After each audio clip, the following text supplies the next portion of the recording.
Good morning. My name is Andy Morgan. I'm one of the pastors here, and it's good to have you worshiping with us online and in person today. And we love Christmas music. That is the one thing. Well, it's one of the things that has not been taken away from us. We may not be able to celebrate music the way that we have done in the past. Concerts are going virtual, or other worship is online, but the music is still there to touch our hearts and our lives. And so we've decided here at Faith Church to look at some of the most well-known and most loved Christmas carols, to learn from them. We don't often preach on them, we just sing them, and they really are rich with theological, spiritual, faithful meaning for us. And so as we started this series, I thought to myself, I wonder, what's the oldest Christmas carol?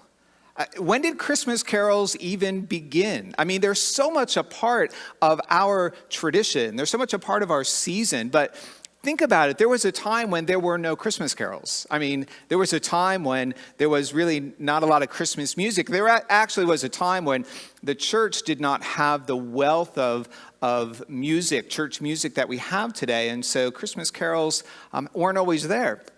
So I went to our hymnal and I started looking at when a lot of the most well-known and loved carols were written, and many of them were written actually in the mid-1800s. These songs are, centuries old, and they still have the ability to touch us and move us in some really profound ways.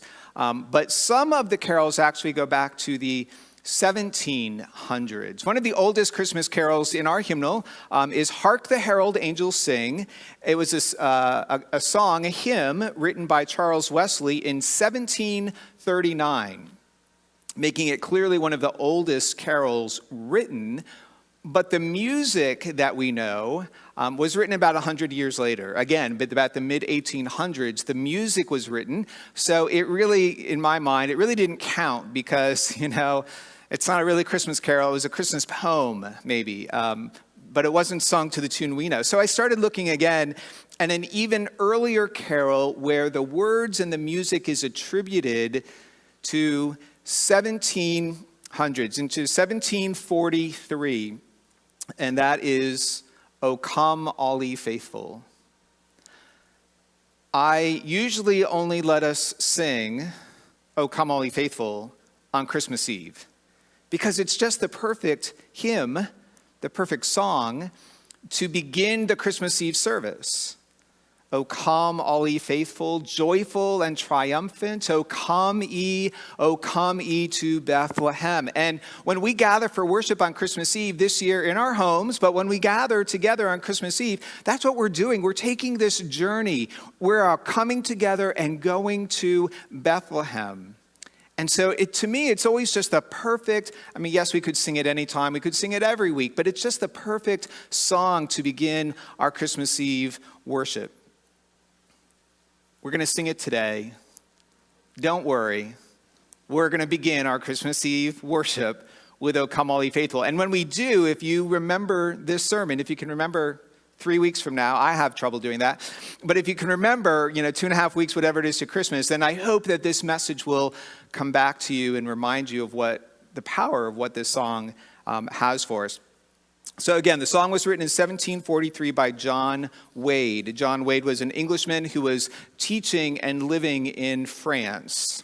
It was written in Latin, which was the language that a lot of the church still used at that point in time, and things were written in. The original title, you might know this, is Adestus Fidelius, and that simply means come. Adestus means come. Fidelius means faithful ones. So when translated, "O come, all ye faithful." Not only did Wade write the music in the 1700s, kind of like Charles Wesley did, but he is also attributed, or the words, he's also attributed to the music. It's very difficult to understand if he did or if he didn't write the music, but it's attributed to him. And so 1743 truly makes it one of the oldest carols that we still sing today. It's had verses added to it. It's been translated. It was translated into English in 1841 by Frederick Oakley. So it's gone through a lot of transitions, but the core of the carol goes back again to 1743. It's an amazing song. O come, all ye faithful, joyful and triumphant. O come ye to Bethlehem. Since we normally sing it on Christmas Eve with a church full of people who are all in that moment at least focused on Jesus, it seems like those words are so true. We come as a faithful community. We're the faithful ones who have gathered together. There's great joy in that worship moment on Christmas Eve. We're just filled with the joy of family and friends and community. And honestly, I don't know how you feel on Christmas Eve, but for me, I think for many of us here at the church, we feel a little triumphant. Like, this is great. This is just a wonderful moment. And so I feel like we are those who are faithful and joyful and triumphant, who gather together to worship. And yet the power of the Christmas story is that Jesus came not for the faithful, not for the joyful, and not for the triumphant. God came into the world in the person of Jesus specifically because we were not faithful and the world was not joyful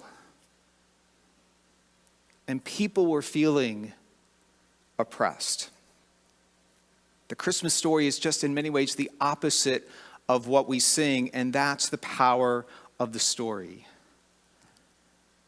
And it is still the power of the story today. God comes for those who are not faithful. Are we really faithful today? We're faithful in the sense that we love Jesus, we trust Jesus. You're here today. You've joined us online because you are faithful, but are we really faithful? Jesus said, love the Lord your God with all your heart, with all your soul, with all your spirit, with all your strength. Are we really faithful? Are we loving God with all that we have? Have we put God above every other relationship and every other strength and every other purpose in our life? Are we really faithful? Are we living out the commands that Jesus gave us? Are we forgiving people 70 times, 70 times? I mean, that would basically mean, are we forgiving people all the time? Is our lives just marked by grace and forgiveness and we just extend it to anyone who might offend us? Are we following the example of Jesus' love? A love that washed the disciples' feet?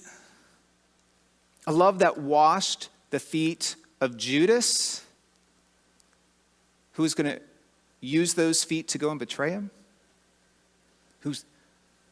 Who willingly sacrificed his life on a cross? Are we embodying that sacrificial love? Are we really faithful? I strive to be faithful. It's my deep desire to be faithful. But when I honestly look at my life, I realize I'm not always one of the faithful ones. And if it is only the faithful who get to go and worship Jesus, we're going to be left out. Are we really joyful? Seems like this message of joy is coming back to us again and again and again. Part of that is because if you have been reading the Advent devotionals, yesterday, David Dimmock's devotion talked about joy and how many times Within the Christmas story, joy or rejoice is used. It is a story of joy. So it makes sense that we come back to this theme over and over and over again, because the whole experience was God coming into the world, and with that came this spark of joy. But are we really feeling joyful in this context that we're living in today? Are we feeling joyful when we aren't able to gather together, when we're having to wear masks, when we're separated by one another, when we're fearful for our loved ones who might be in a nursing home, assisted living, a rehabilitation center, and we know that there's risk there, when we're fearful and anxious about those who work there, who are being exposed and exposing others? I mean, are we really joyful in this season? We know that joy does not coincide with what's happening around us. We know that. We know that joy comes from Jesus. But with all that's going on, the uncertainty, the anxiety, the angst that we feel, it's hard to keep our hearts and minds always fixed on Jesus so that we experience that joy. And if it's only those who constantly feel that joy who get to worship Jesus, there are going to be people left on the sidelines. And are we really feeling triumphant? You know, that's not a word we use an awful lot, triumphant. How about victorious? Penn State's feeling a little victorious. They've won 2 games, right? So there you go. There's a little bit of victory feeling out there, a little bit of triumphant feeling out there. Hey, basketball's won a few games too, so, really feeling triumphant. But really, are we feeling triumphant? Are we feeling victorious? It is hard to feel victorious when we feel more like a victim to a virus that has overtaken our community. It's hard. It's hard to feel like we're winning when we're losing so much. When all around us we see people who have lost loved ones, who are losing their health, who are losing their jobs, losing opportunity, losing advancements in school. It's hard. It's hard to feel triumphant. And so if it's only the triumphant who get to go to Bethlehem, if it's only the joyful, if it's only the faithful, most of us are going to be left out in the dark. But the power of the Christmas story, of God coming into the world in the person of Jesus, the power of that story is that it is not just the faithful and the joyful and the triumphant who get to go to Bethlehem, who get to go and worship Jesus, who are welcomed into the presence of God, who can join Jesus at the table. It is not just the faithful and the joyful and the triumphant. It is also the faithless and the downcast and the defeated. Jesus came as a child in Bethlehem to save the sinners and the hopeless and the outcast. And he came to bring us hope and help and life that leads to victory.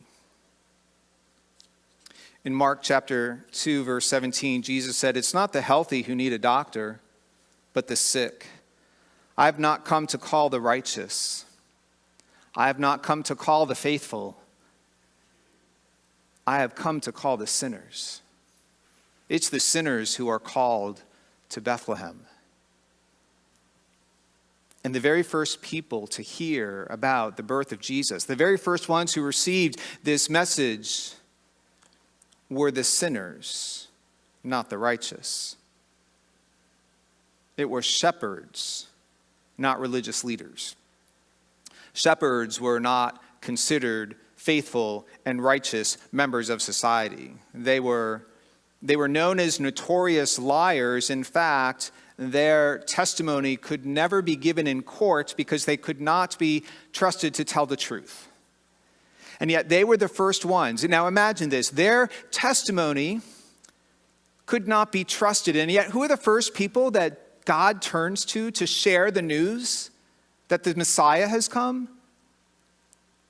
It's not to the faithful ones who can tell the truth. It's to the faithless ones who can't be trusted to tell the truth. And yet God chose them specifically to come and to worship Jesus and then to begin to share that news. God specifically chose the faithless. God specifically chose the sinners. And all through Jesus' life, he chose to associate with sinners, with the outcast. Jesus called as his disciples tax collectors who were known as cheats, greedy people who oppressed their own folks. He allowed himself to be surrounded by prostitutes and outcasts. He ate and drank with sinners. He allowed himself to go to those who most needed him. I have not come for the righteous, he said, but for the faithless, for the sinners. And those are the ones that I'm going to welcome at the table. And the same story, the same message is true. It's still the sinners and the faithless ones who are welcome at the table, who are welcome into the presence of God, and who receive the gift of life and forgiveness and life eternal. You see, we aren't called because we're faithful. We are made faithful because Jesus calls us. We aren't called because we're faithful. We're made faithful because Jesus, God, is the one who calls us and forgives us and heals us and loves us, and through his grace gives us the gift of life and life eternal. That we have any faith at all is only because of Jesus. In Hebrews chapter 12, verses 1 and 2, it says, "Since we are surrounded by such a great cloud of witnesses, let us throw off everything that hinders and the sin that so easily entangles, and let us run with perseverance the race marked out for us, fixing our eyes on Jesus, the pioneer and the perfecter of our faith." Other translations say the author of our faith. See, Jesus is the one who gives us faith. He's the one who somehow writes it on our hearts.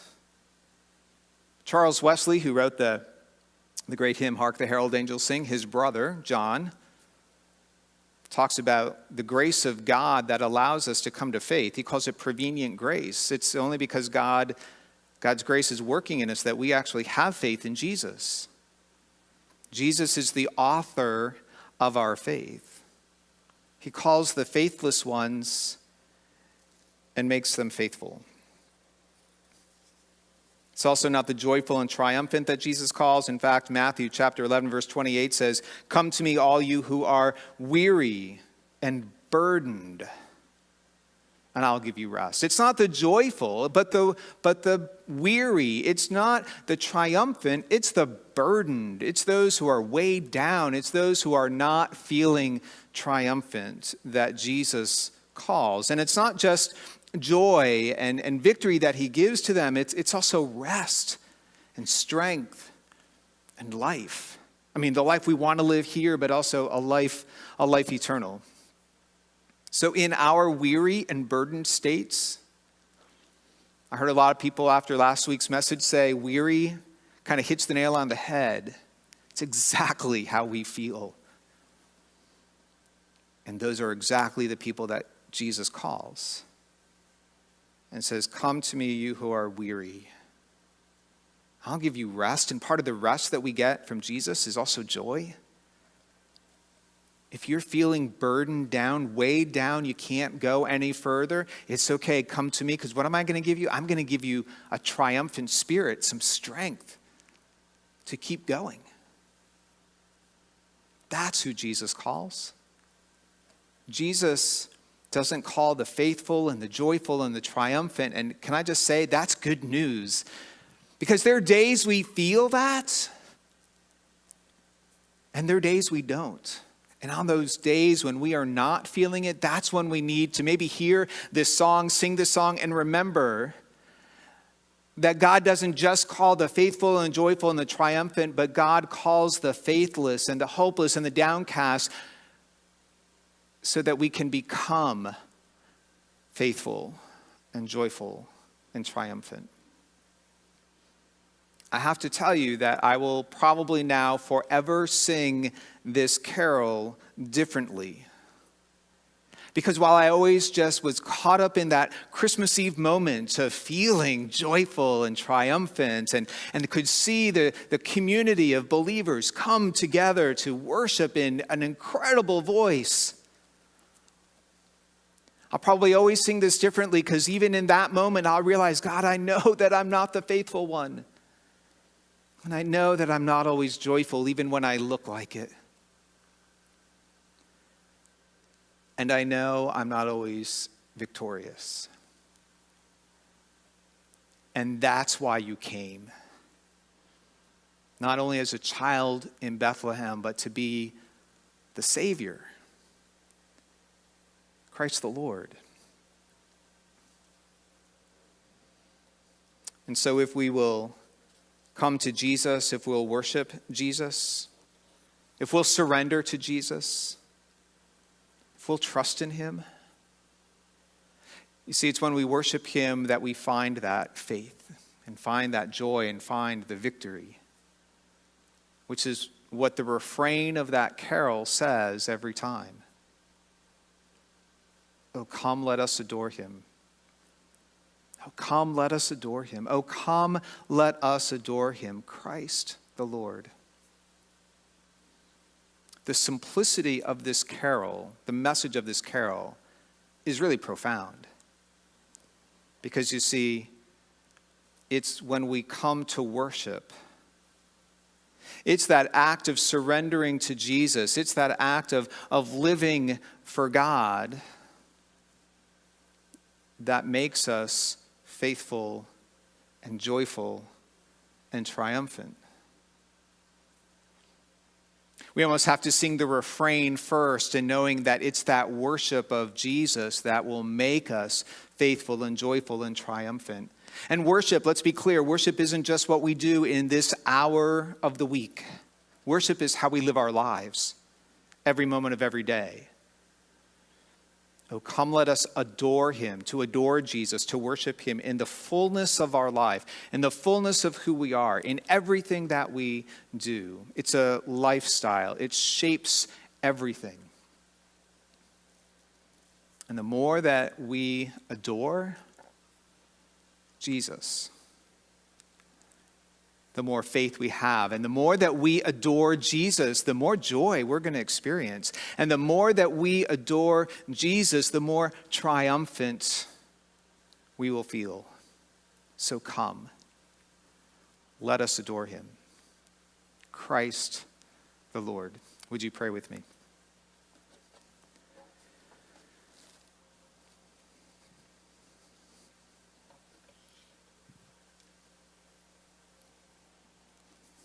Almighty God, in many ways we are not feeling particularly faithful or joyful or triumphant. And even if we are experiencing that moment, we know those places of our lives where faith and joy and victory is just not always there. And we thank you today for the reminder that you didn't come just for the faithful, but also the faithless. And you didn't come just for the joyful, but for those who are in despair. And you didn't just come for the triumphant, but for those who are feeling completely defeated. And we thank you that it is through Jesus, and even through these moments of communing with you, God, in worship and in communion, we thank you that it is in coming to you that we are made faithful and joyful and triumphant. So God, we come to worship you in Christ the Lord.